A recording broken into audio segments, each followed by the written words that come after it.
Hello friends, आज आम त्रिगोणमितिक अनुपात साइन विभिन्न कोण मानकर अनुपात निर्णय करने शिखा। ताहा भी पुणी अति सहज उपाय। कोणर अनुपात निर्णय कर सहज सूत्रटी हूँ sign is equal to fingers below the root over divided by 2। प्रथम अच्छी साइन 0 डिग्री 0 डिग्री तल को आमर कौन फिंगर नथिबारु 0/2 सरल कले पाइबा 0।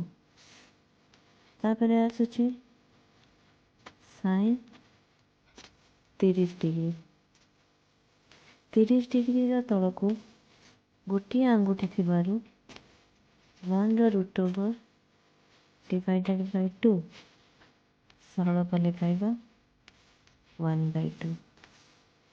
नेक्स्ट आसला साइन 45 डिग्री 45 तल को दुईटी आंगुठी थिबारु 2/√2 आमे जानिचु 2 को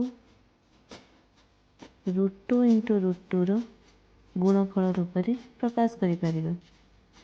√2 को गोटे काटिदेले आमे पाइबा 1/√2 साइन 45 वैल्यू। नेक्स्ट आसला साइन 60 डिग्री 60 डिग्री तल को तीनोटी आंगुठी थिबारु 3/√2 तेणु साइन 60 डिग्री वैल्यू है √3/2। तापर आसुची साइन 90 डिग्री 90 डिग्री तल को चारोटी आंगुठी रोथिबारु फॉर्मूला रे पुट कले पाइबा √4/2।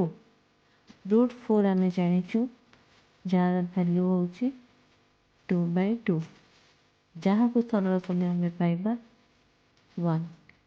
तेणु एहीपरि भाव आमे साइन विभिन्न त्रिकोणमितिक कोणर परिमाण निर्णय करि पारिबे। वीडियोटी जदि भल लगी थाए लाइक शेयर और सब्सक्राइब करंतु।